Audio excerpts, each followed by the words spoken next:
Traffic.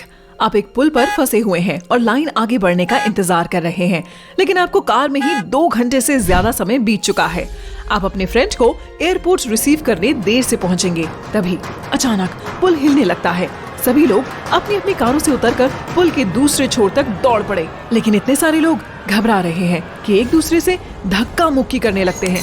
पुल पर लगे bolt एक एक करके टूटने लगते हैं, जिससे पुल पूरी तरह से हिलने लगा है। लगभग सारे लोग पहले ही दूसरी तरफ जा चुके हैं। पुल का आधा हिस्सा नीचे गिर जाता है, जिससे लोगों की कारें समुद्र में गिर जाती हैं। सेफ जगह पहुंचने के लिए आप उन पर चढ़कर पार करने लगते हैं। आप करीब करीब सेफ जगह पहुंच गए। आप कुछ कारों को जंप करते हैं और सेफ जगह पहुंचते हैं। आप आखिरी समय में वहां पहुंचते हैं क्योंकि पूरा पुल समुद्र में गिर गया है। हर कोई कंफ्यूज्ड है। अब आप जमीन फूलते हुए फील करते हैं। कोई चिल्लाया और सभी लोग छोटी छोटी चींटियों की तरह तितर बितर होने लगते हैं। आप शहर के सेंटर में दौड़ते हुए जाते हैं और देखते हैं कि कुछ बिल्डिंग्स हिल रही हैं, फुटपाथ टूट रहे हैं, फायर हाइड्रेंट फट गए हैं, हर बिल्डिंग के ग्लास चकनाचूर हो रहे हैं। हर कोई बिल्डिंग से दूर भाग रहा है। कई कारें एक दूसरे से टकरा रही हैं और लोगों के लिए रास्ते बंद हो रहे हैं। आप देखते हैं कि लोगों को निकाला जा रहा है, लेकिन आप उनको फॉलो करते हुए कंट्री साइड में पहुंच जाते हैं, जहां आसपास कोई इमारत नहीं है। हजारों लोग डरे हुए और कंफ्यूज्ड खड़े हैं। एक इंसान पोडियम पर खड़ा होता है और अनाउंस करता है कि धरती हर सेकंड 1 इंच बढ़ रही है। सभी को सलाह दी जाती है कि वे सुरक्षा वाली कारों में जाकर अपना सामान पैक करें और एक नए शेल्टर के लिए जाएं। उन्हें जल्दी करना होगा, नहीं तो पूरा शहर ढह जाएगा। आप इन सेफ्टी कारों में से एक में जाते हैं और वे आपको घर ले जाती हैं। आप देख रहे हैं कि जमीन लगातार बढ़ रही है। आप शहर पहुंचते हैं, जहां सभी ऊंची ऊंची बिल्डिंग्स बनी हुई हैं। वे सभी हिल रही हैं और किसी भी सेकंड गिर सकती हैं। अचानक वे सभी डोमिनोज की तरह एक दूसरे पर गिर पड़ती हैं। आप लकी थे कि आपने अपना कुछ सामान उठा लिया, लेकिन आप बिल्डिंग्स के अंदर ही फंस गए हैं। आपको और बाकी सभी को बचाने के लिए एक हेलीकॉप्टर कहीं से आता है। इतनी ऊंचाई से आप पूरे शहर को क्रैश होते हुए देख सकते हैं।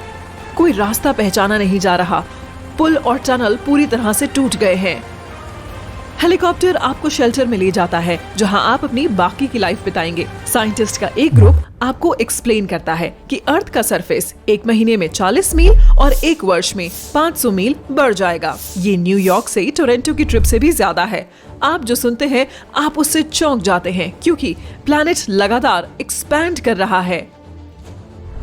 आप अपने फ्रेंड को एयरपोर्ट से लेने वाले थे, लेकिन अब सभी सड़कें टूट चुकी हैं। अचानक आपको उसका फोन आता है। जैसे ही ग्राउंड एक्सपैंड होनी शुरू हुई, वह लैंड कर गया था और अब वे एयरपोर्ट पर फंसा है। आप बेस से चुपके से निकल जाते हैं और सड़क के बीच में आपको एक बाइक मिलती है और एयरपोर्ट की तरफ बढ़ते हैं।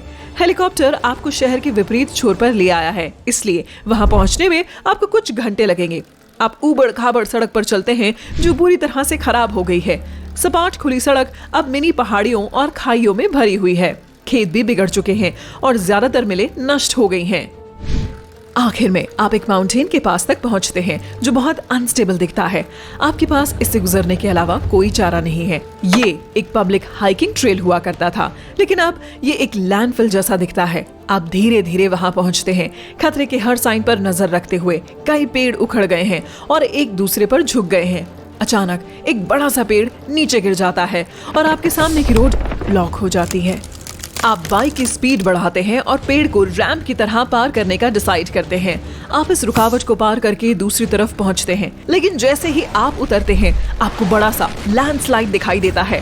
आप बम्पी रोड पर तेजी से भागते हैं। पूरा पहाड़ हिलने लगता है और फाइनली कोलैप्स हो जाता है। आप हर चीज से बचते हुए निकल रहे हैं। हर पेड़, चट्टान और झाड़ी को चकमा देते हुए आप इससे बाहर निकल जाते हैं। आप मुड़े और देखा कि आपके पीछे पूरा पहाड़ ढह गया है। अब पीछे नहीं जाया जा सकता। आप खुली सड़क के रास्ते से तब तक सफर जारी रखते हैं जब तक आपको एयरपोर्ट के लिए साइन नहीं दिखता, जो टूट चुका है।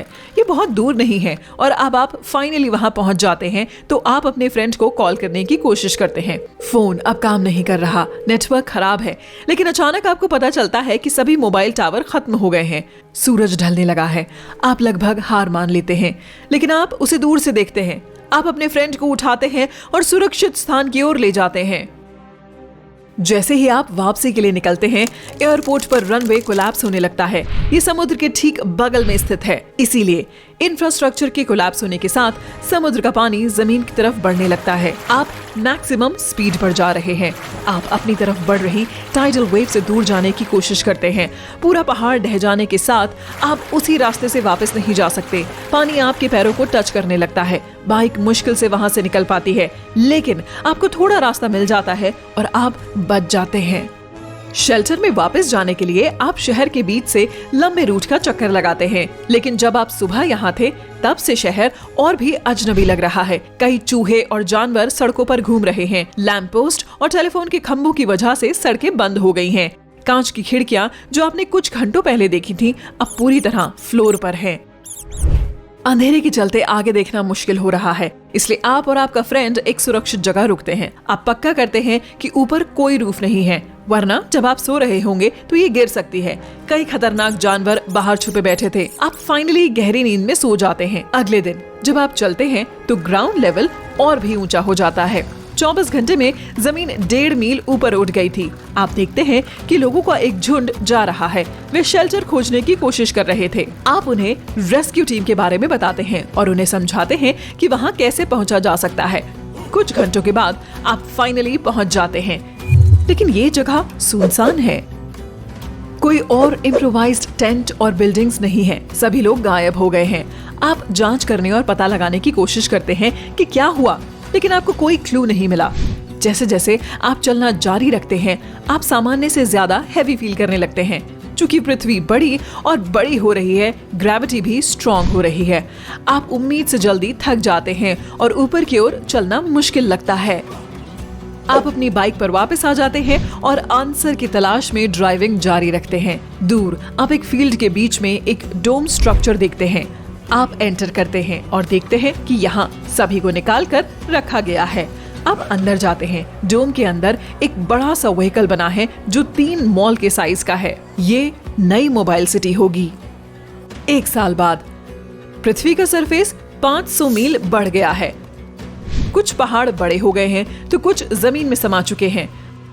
फॉरेस्ट और जंगलों के लगभग 90% पेड़ नष्ट हो गए हैं। समुद्र अब नए रूप में है क्योंकि जमीन के नीचे काफी पानी ट्रैप्ड था। इन सब ने ऑक्सीजन का लेवल गिरा दिया।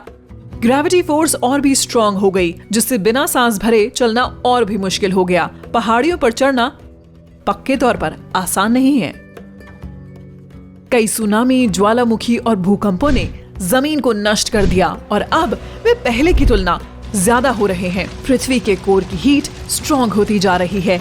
जैसे ही पृथ्वी बड़ी होने लगी, पूरी दुनिया की इकोनॉमी कोलैप्स हो गई। तेल की खुदाई अब असंभव है, इसीलिए आप गैस से चलने वाले किसी भी व्हीकल को यूज नहीं कर सकते। आज के वाहनों में ऊबड़ खाबड़ इलाकों के लिए खास पहिए होते हैं और ये सोलर पावर्ड हैं। हर कोई उन जाइंट डोम्स में रहता है जिसमें बड़े पहिए हैं। जब भी जोखिम होता है तो लगातार लोकेशन चेंज करते रहते हैं।